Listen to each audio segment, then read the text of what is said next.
Welcome everyone to Almost Cancelled. I am Peter, that is Connor, and we are going to talk about the Expanse Season 5, Episode 5. It's called Down and Out. So, full spoilers for the episode, as always. So, we have the privilege of getting to this right after 4, and right before 6, because we had to delay a little bit. I suspect the week between these episodes was painful for people. Painful in the best way. In a good way, yes, in a good way. As we've done, we have like 3 or so plots to sort of go through. We follow Amos. We go back to him finally in the prison, and some things we figured were going to happen would happen. It's mostly the story of getting out of the prison. And all the difficulties that entails, which turns into him and a few guards, including the main woman who helped him in, who's the more reasonable of the bunch, and then a couple of other guys, and of course Clarissa try to get out. The staircase is caved in. The elevator shaft, in theory, has a ladder in it, which is Amos's idea, and he's right ultimately, but because it's a prison, it's not supposed to be easily accessible for fairly obvious reasons. Yep. And I like that he immediately has the idea of, because he can't open the door, he's like, hey, can you use your ability to get this thing open? But she can't, because she's still doped up and she's like far too weak. But because he says that, one of the other guards is like, I've got a really dumb idea. And I don't think I was expecting to get such a pop out loud laugh from this big guy, because he's like in his cell and he's doing kind of almost the Bronson-esque, bashing his head off the wall and being very erratic. And then the door opens and he's sort of ready to fight, but then he sees the 2 guns and goes, what was the line? It was something like oh, hey, okay now. He just kind of... Yeah, it was just something like, hey, don't worry about it. Yeah, it was very relaxed and very, very different. And it made me laugh because it was the opposite of every. I mean, we haven't had much of him. We saw him training last episode briefly, and then here, of course, just this moment in the cell. But it was enough that it built up an idea in your mind what this guy was like, and he still kind of is to an extent. But this reaction when he sees the 2 guns was the total opposite of who he is. But so it becomes this claim in the shaft. I think my favorite part of this plot, honestly, other than a couple of badass moments at the end, was just the kind of the figuring out how to solve the problems was very.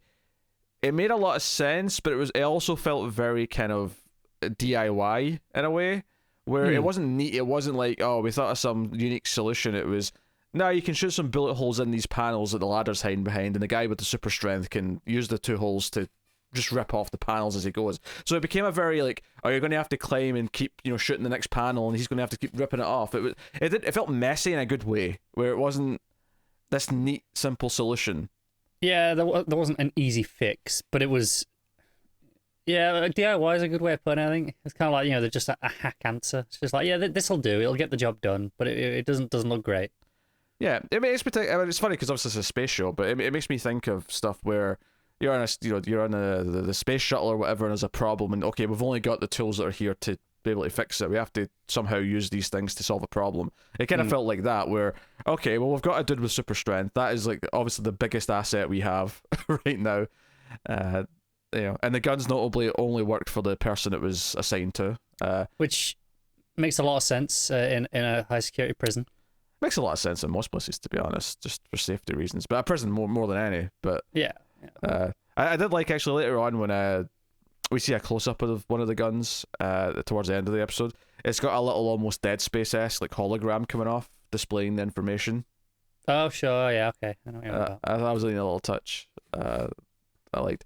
But yeah, I mean, ultimately, that's what the plot is, and it was exciting because once they're getting up the ladder, one of the guards does fall off halfway up, and there's some speculation.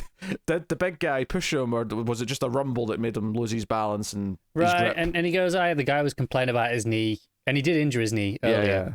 So it's like, I mean, yeah, this sounds perfectly plausible. Yeah.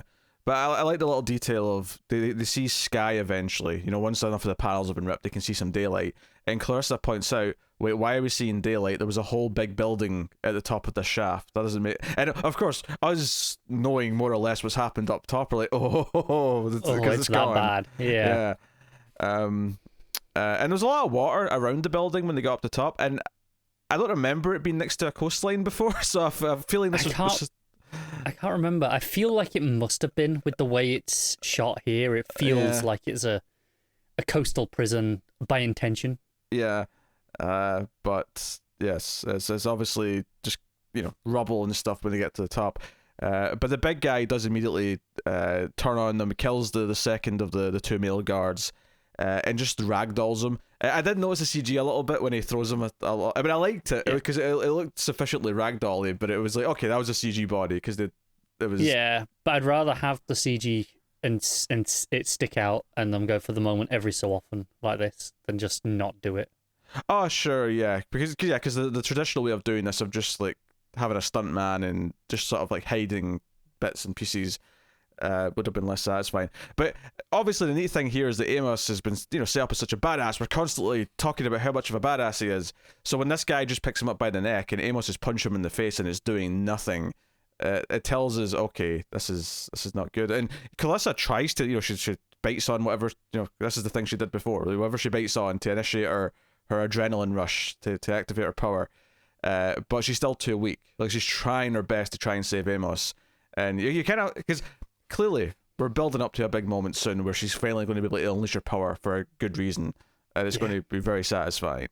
But it's actually, it's the last guard, the woman who sort of using the dead guy's hand to fire his own gun, because she can't. Because part of me was thinking, oh, maybe it's assigned to all the guards. Like, maybe the guards can like swap guns and it'll still work. But no, it's them and them alone.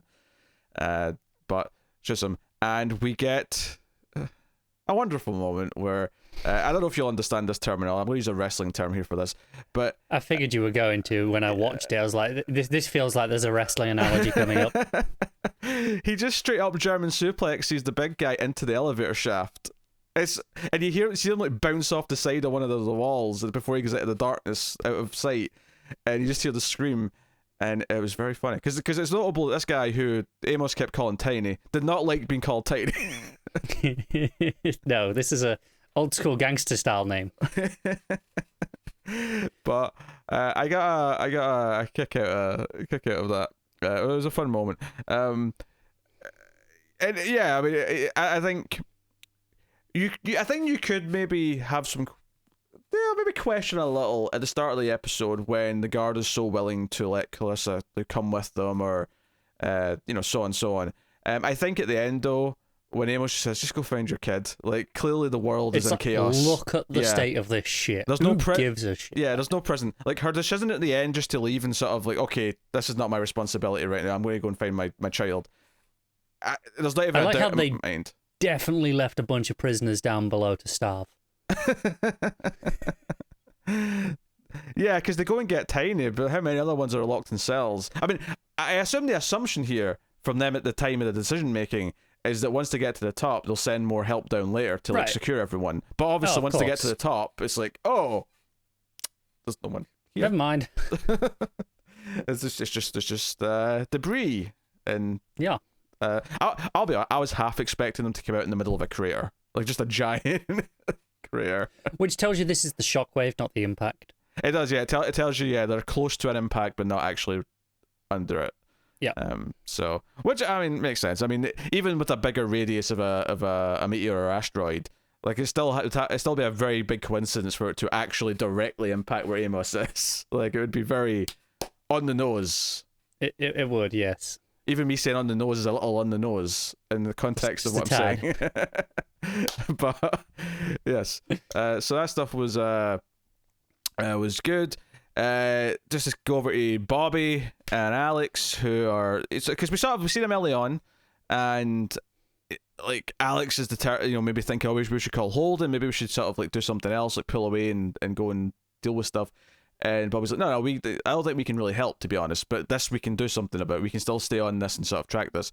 And we leave them for a lot of the episode. So we come back to them. We actually end the episode. They're almost, because they're not the first scene, but it's almost like a bookend, because they do end the episode with them in an extended sequence where they've tracked the convoy to this sort of asteroid belt, and they're hiding. And it was kind of like, there was a neat moment where Alex is like, wait, why are the escort ships not going back with the main Martian ship? and Bobby figures out quite quickly that they are the merchandise. That's what they just sold, was those ships. And then they get spotted though, so we actually end the episode on a cliffhanger where they are gunning it, and to the point where it looks like they're not going to make it. They just twice to go super fast. They do, because they've got a missile come in, and I think the last thing he does is like eject the core to try and blow it up early. And then I think that explosion is pretty much the last thing that we have. Yeah, well, you see the ship sort of like just catapult into the darkness, That's which is right, kind of yes. the final moment. If I have a critique of Amazon's system, is that I think their next time unboxed just pop up a bit too early every time. I was about to say that, and I've not really noticed it much before, but this one I really felt it, because the ship was still going. It was before it cut to black, where it came up with the next episode. I was like, that's frustrating. I think the standard for this should be the first title of the credits should be on the screen before your next time thing pops up. I agree. Yeah. To give it a few seconds. This would be like I think the comparison from an editing perspective would be if you like fade to black for the credits while the last line of dialogue is still being said or something like that. Like it's just cutting it off. It's just cutting off the. I mean, in terms of like just into regular TV, like network TV does this where the credits will come up and then they'll shrink down. They'll start maybe doing a voiceover, or whatever. But they wait till the credits start. This would be like cutting off the last, 3 or 4 seconds of the episode and just start yabbering on about, all right, coming up after the break. Yeah, like when you're watching the Playboy channel and it'll shrink down the credits and say, coming up next, Backdoor Sluts 9 or whatever. No one's watched the Playboy channel in like a decade. I bet it still exists though. I bet there's still a functioning channel. It probably does. That you can pay for if you want. Yeah. So I mean, again, pretty straightforward in terms of the action of what's going on and the suspense of the chase and all the rest of it. The chase is well done, though. I mean, that sums up a lot of this episode, and not to pull this episode down, it's a very good episode.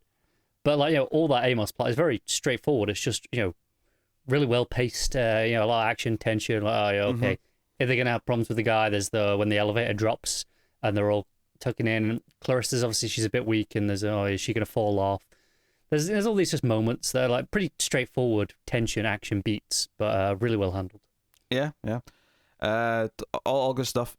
But then we go back to Holden, and Holden again didn't get a lot of screen time here. There's a bit of stuff at the start with him, and then he actually leaves for a long time. We sort of set up what their mission's going to be, and then we go, and I felt like it was mostly bouncing between Amos and Naomi. That was kind of the two bigger runtimes. Amos definitely felt the meatiest to me, at least. But Holden, the interview, the traitor, and they're like, hey, we're actually kind of following the ship that left, your ship. We're going to be able to find it once I can't remember what the exact phrase was, but once it turns its like transponder back on, or once they come out of stealth or whatever the phrasing was, we'll be able to track it down and like go after it. So. But I think the big emotional beat here for him though is when he calls Naomi and he's like, I need to know you're okay. I can't contact Alex. I can't contact Amos. My parents, and we talked about this, how they reminded us that his parents are on Earth by mentioning the farm a couple of episodes ago. This was kind of not a payoff to that, but again, bringing that back up where he's like, I can't even contact my parents. The entire Montana grid must be down. Do you know what? Because we were mentioning about how many parents did he have? I think it was last episode, the episode before. And then he said this line. I was like, I'm going to Google it because it's annoying me. And he has 8 parents. There you go. Yeah. But parents could equally mean 2. So just that. It could, and they didn't make a point of specifying in this example, but it just triggered it again. I was like, now I really want to know. Yeah. Well, that means it's 8 people he can't contact, which makes it sound even more severe. Yeah. But anyway, and obviously this ties back into the Naomi plot later in the episode. But obviously he's had no time to slow down and really show concern for where Naomi is and what's going on, and he can't find any of his crew. So, and I think that feeds in nicely to our desire for them to all like get the band back together to take on Marco. Oh, definitely. Yeah. It's him not being able to contact anyone. It's like, oh shit, come on. And they're probably going to have superpowered Calissa with them as well when the time comes. Definitely seems that way right now, yeah. But barring a surprise along the way. Yeah. Oh, I mean, yeah, anything could happen really. But it feels like a solid addition to the team, because we'll have Bobby in our Martian mech armor suit, and we'll have Calissa with a superpower. I'm at the point though where I wouldn't be too surprised if I could see Amos like dying, perhaps, and Clarissa almost taking his place. Oh, jeez. That would be I know. bold. I don't want to put that out there. That would be bold. And that would really suck. But I can see it. That'd be bold. I don't like how they all kind of they fall into. And this has always been true to an extent, I guess. But Amos has become, obviously this badass. Alex is the hotshot pilot. Naomi's the tech genius and the engineer who keeps the ship running. Holden's obviously the captain, and then you have Bobby, who's like, okay, the battle suit warrior kind of character. So having like someone with a power as well just kind of adds on to like this team of everyone's got a specific trade. It's feeling more and more like a Mass Effect show. It kind of is. They're kind of collecting people. The only difference is that there's no I'm aliens. really feeling it with some of the music this season as well. So we'll come back to Holden because it's kind of Naomi's plot ties back into that. So Naomi is the other big part of the episode, which is she's actually given free reign of the ship. She's brought out for breakfast or whatever, because she's not been eating. Explicitly not a prisoner right now because they're like, where are you gonna go? But she does check to see if she can get away with doing anything, and she's not given any permissions. All she can do is open doors. She can walk around, go to the bathroom, go and get some food, which turns out might have been a dodgy idea on Marco's part, because when she does go to get some food, when she finally decides to have some dinner, she does immediately get the idea of like taking the knife and maybe trying to assassinate Marco when she gets the chance. That is a great piece of direction. Well, I love that it's motivated by the conversation she has with the woman that's there, who's clearly been a part of this. I mean, a lot of these people have been part of this team since she was there with them back in the day, and she has this attitude. Oh, I'm glad you left. I hate you. You always thought you were smarter than everyone else, kind of thing. But when she basically prods her and says, "Oh, you're still guilty about that ship of people that died," and because I could have heard about this in the past, the reason why Naomi did sort of have that turning point where she did leave Marco and go on to do other things.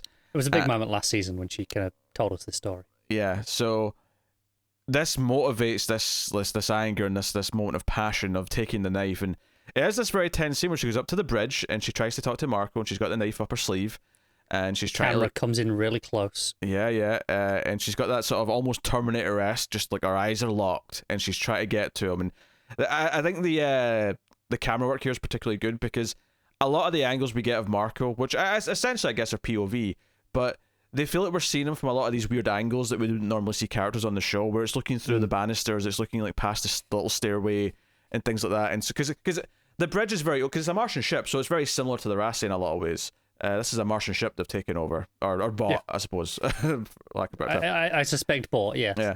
But so if you imagine the Rassi and the sort of the open stairway and all that, but you can go behind the stairway because there's still those computers back there, because every piece, as with any spaceship, every piece of space is valuable and used. So all of it just felt very tense and felt, because I was thinking Philip knew what she was about to do, and that's why I came up and grabbed her. And then of course very quickly she hid the knife and was like, oh no, he didn't know that's what she was about to do. He's just frustrated that she's poking around. Yep.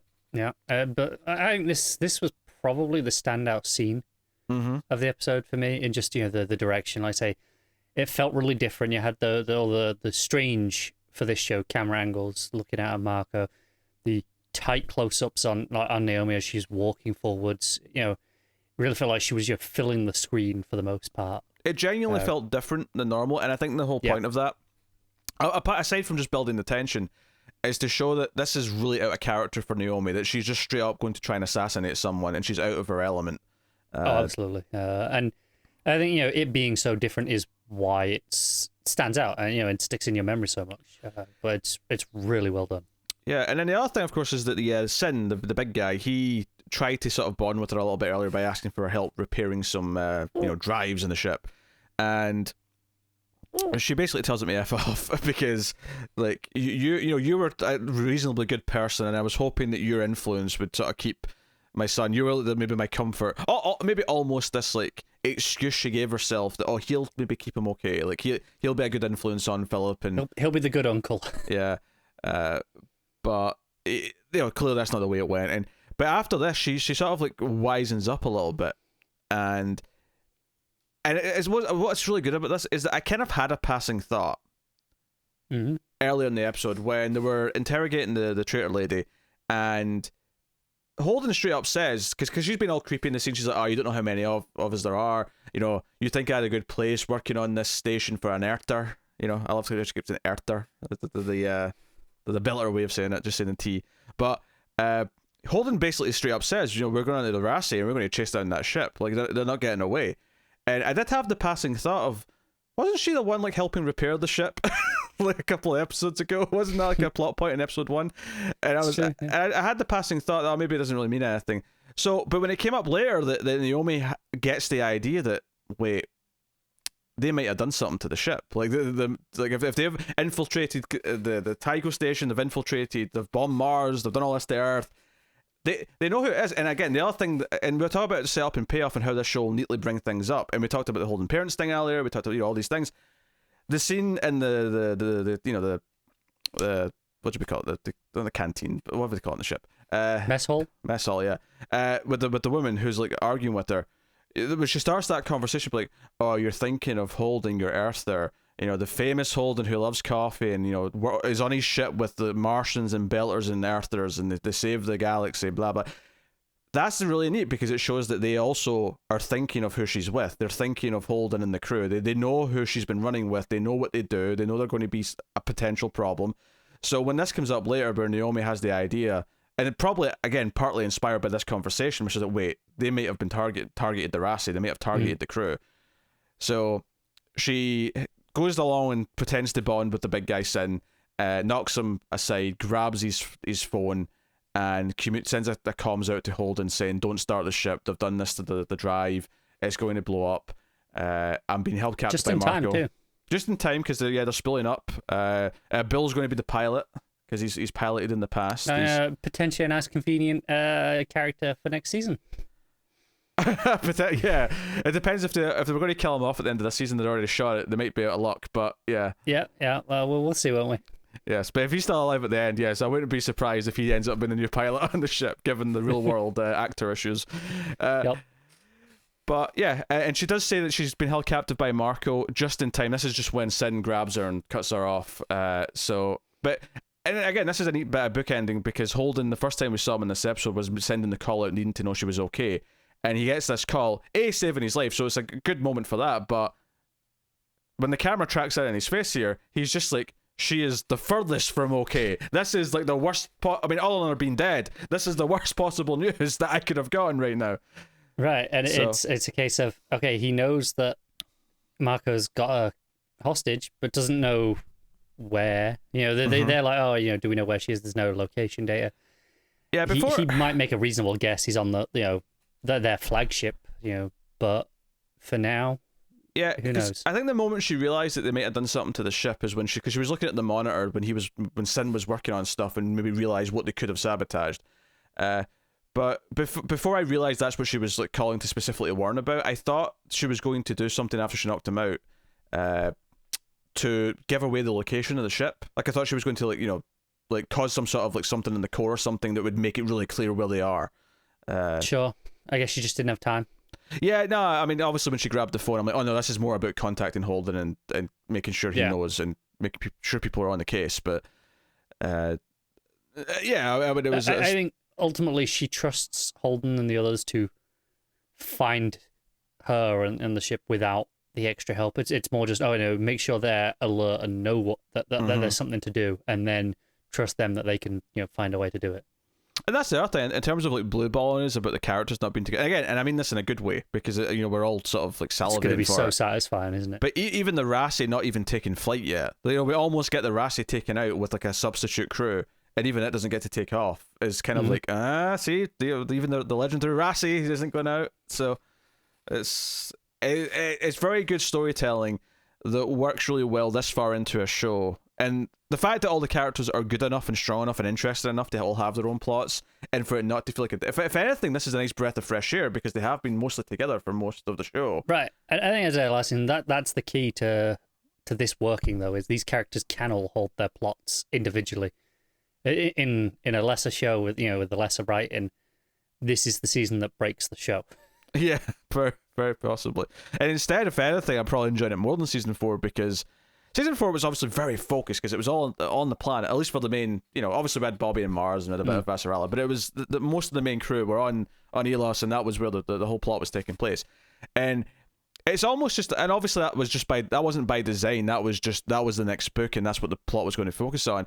But I think there almost could have been like a worry that, Amazon had to lower the budget, so things had to be sort of scaled down a little bit. So that's why it's mostly set on a planet where we can mostly shoot on a location. It's just like a little crappy area somewhere, in the middle of nowhere. Yeah, and then this season proves that this doesn't feel any different to season 2 or 3, for example. This is just back to normal, and it was just the case. That's what the focus of the story was. It was nothing to do with like, budget. It's just pure coincidence, really.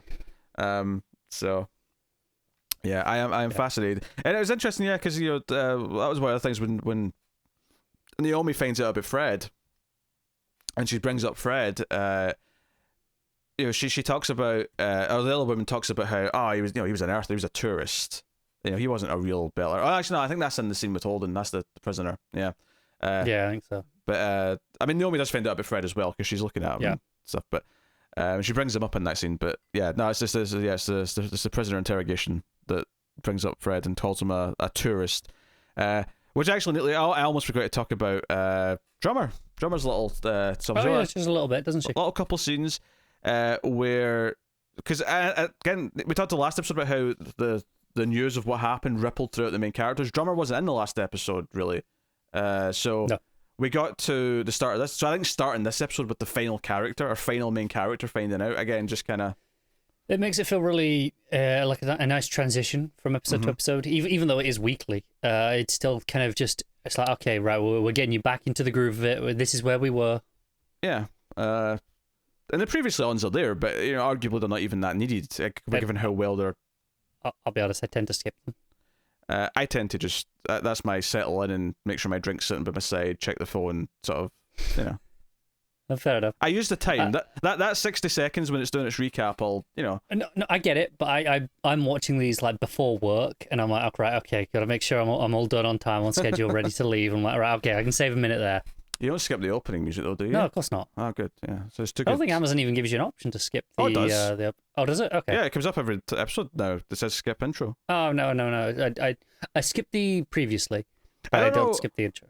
I don't know how long it's been there, because I definitely wasn't there the whole time, because Netflix had it for years. I don't know if Amazon's had it for that long, but it's definitely been there every episode of this, because I've not even noticed it, but that's because I've not been looking for it, because I've not wanted to skip the intro. So, Drummer, we're reminded here actually of a very big scene from last season. I think is a very big deal for Drummer's character, is that she was the one who sort of broke the tide of the vote when they had Marco. They had him. Yeah. And she had good reasons for doing so. Her logic was somewhat sound, even though Ashford disagreed with it. And I think on top of the guilt of obviously what Marco has done, which is devastating to anyone, but also the fact that this decision is also kind of what cost Ashford his life. So I mean, these things compounding together. I like that this has given her potentially in the future a deeper connection with Naomi as well, because they have this very similar story to do with Marco now. With this, this shared guilt. In fact, she might even be how Naomi gets away from Marco, given that the one big plot beat that comes out of this is that Marco, after this announcement, sends a message, presumably to a lot of other factions, but sends one specifically to Drummer, saying, like, we'd like to discuss the new world and what we're going to be doing going forward now that you're a part of the Belter system. Time for a unified belt, basically. Yeah. And she tells this to the crew, and there's a great moment here where one of the Belters says, "Oh yeah, Fred was a good guy for an Earther," and Drummer just sort of immediately jumps in and says he was a good guy. Period. It makes that clear, and I think this thing where some Belters are going to see Drummer as too sympathetic to Earthers, probably. Some of them are going to become more intoxicated by what Marco's promising them and saying that we are more important. Which actually, so that was basically her thing. And she does say we're going to go see him. So presumably next episode or so, we're going to have this meeting. And maybe she's going to see Naomi. Maybe there's going to be something that comes of that. Maybe not. We'll see. But I think it might be the episode after, because we presumably have a Vassaral to do next episode. Oh, of course, yeah. But actually, so just to wrap up here, I do want to go back to one statement that really stuck out to me. And it was one of the scenes with Naomi and Sin. And I thought this was a really good little bit of dialogue that kind of fed into the, because obviously the Belters, the Martians, the Earth, the politics. There's a lot of parallels to a lot of things in history, a lot of things that are even going on right now. That's the point of science fiction, you explore this, but it's obviously still kind of unique in the sense that it's this new system and it's this new thing, and the Belters are kind of almost a completely new. I mean, even the Martians are new as well, I suppose, but this new subclass of people who have their own history in this show. And one of the things that Sin said, when he's justifying his actions that this needed to happen, is he says, you know, the Inners were never going to give us the share of the profit, but the riches of the new planets, the new frontier. They were never going to give us that. And he specifically reminds us of something that I think we've kind of forgotten about because it was such a big deal back at the start of season 1, is the idea that both water and air are basically a currency for the belt, and it's something that the Inners control because they're the ones who give them all the air and the water, which obviously kind of the most essential things anyone needs to live. So pretty much. So that's, you know, in the way he says it with this, you know, and it kind of resold me on the idea of why there's extremists, why some people just hate the Inners so much, because they make them beg for this simple life resource. For life, yeah. But that's not even the line that I love here. That's not even the line that I love here is when he says, and you went down to the, you know, Elos, you tried to adapt and you couldn't. Many of us will never be able to, and even the ones who do, and this is the line that I loved, the people, the children of those people will not be Belters anymore. And I thought that was... we spoke about this quite a lot last season, didn't we?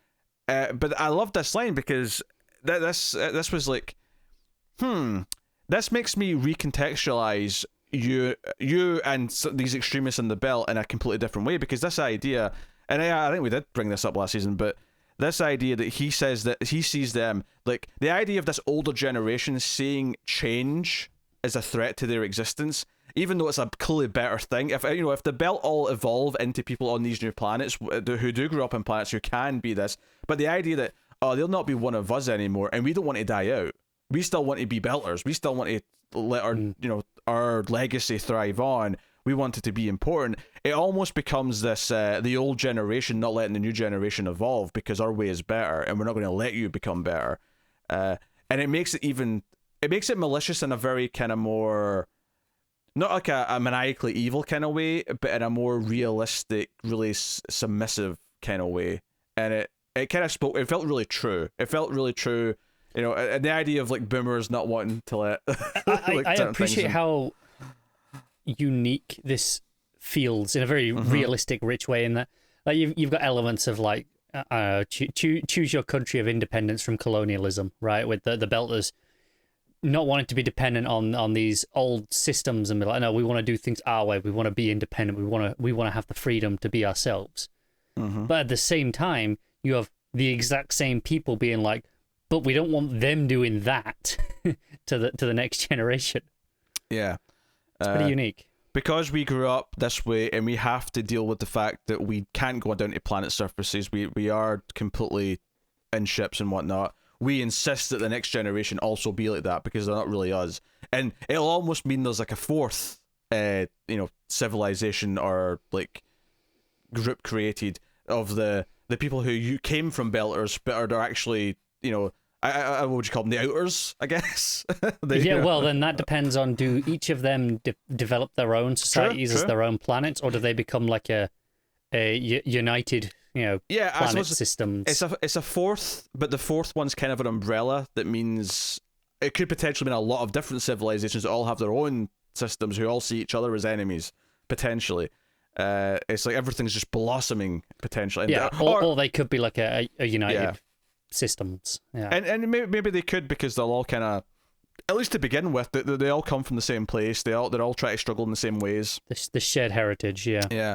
So there could be kind of an alliance built out of that. But eventually, if they diverge enough as time goes on, maybe one planet's much easier to colonize than the others, so they have a much easier time. They get to like a much more advanced state much quicker. You have another planet that's much more difficult to develop, so they are still essentially living very poor and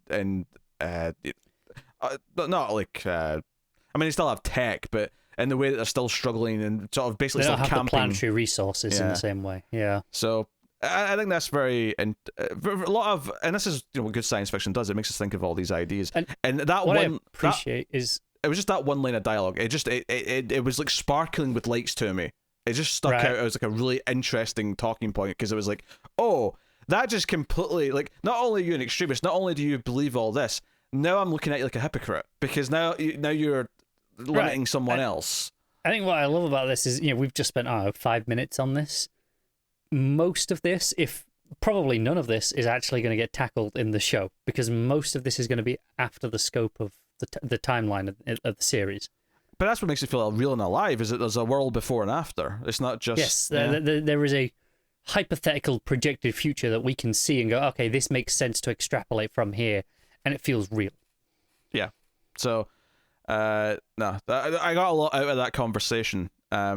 And I meant to mention it when we were talking about that scene, but we moved on, and I was like, oh shit, I can't end this without talking about that, because we'll come back to it, yeah.